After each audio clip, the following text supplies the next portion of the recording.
L'islam est le hib. L'islam est pudeur, si l'on veut. Il n'y a pas un seul péché, un seul vice, une seule abomination au monde qui n'existe chez les musulmans.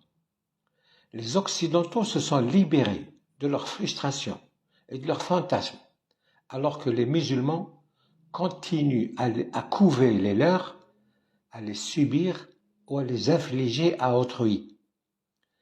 Les Occidentaux ont développé la psychologie, la psychiatrie, la psychanalyse et diverses thérapies pour vider l'inconscient de ses complexes, de ses traumatismes et le libérer de ses addictions perverses, tandis que les musulmans trouvent, plus conforme à la morale, de les recouvrir du plus grand secret. La différence est que les Occidentaux ont choisi de les traiter en pleine lumière, d'en parler, de les étudier, de les montrer pour les comprendre, les soigner ou les punir, alors que les musulmans font tout pour les nier, les cacher, les ensevelir sous une montagne d'hypocrisie, de telle sorte que ces maladies ou ces crimes ne soient ni soignés ni punis. Pour la mentalité islamiste, une tare est à moitié pardonnée si elle est bien dissimulée sous le voile de la pudeur. Astar mastarlah. Pour elle, cette mentalité islamiste, l'important n'est pas que ces tares ne doivent pas exister, mais qu'on ne les montre pas, qu'on n'en parle pas.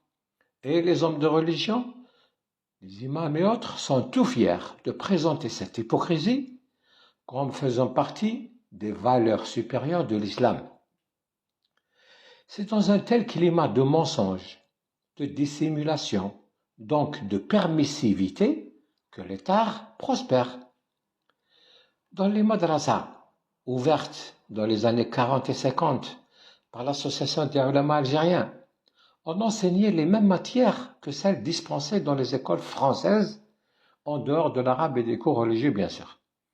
La mixité était quelque chose de naturel puisque j'y allais moi-même avec mes sœurs dans les années 50.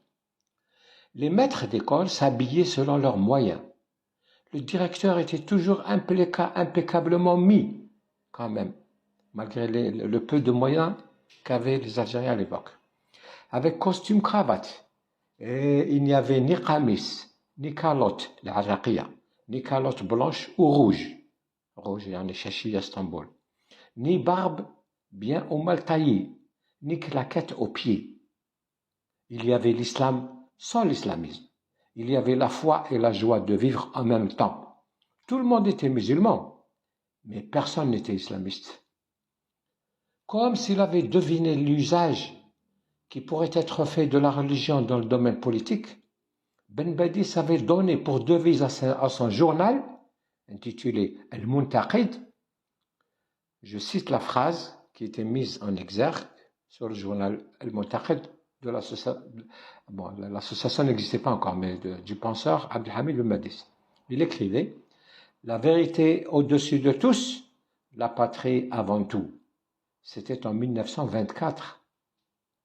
Ben Badis a aussi écrit dans le manifeste doctrinal de l'association des ulama en 1937. Je cite cette disposition qui existe dans le principal document doctrinal de l'association des ulama. On lit « L'islam honore et glorifie la raison et recommande de baser tous les actes de la vie sur l'usage de la réflexion. Il propage sa doctrine par l'argumentation rationnelle et la persuasion, non par la ruse et la contrainte. Son régime est essentiellement démocratique et n'admet point d'absolutisme, même au profit de l'homme le plus juste. » Fin de citation.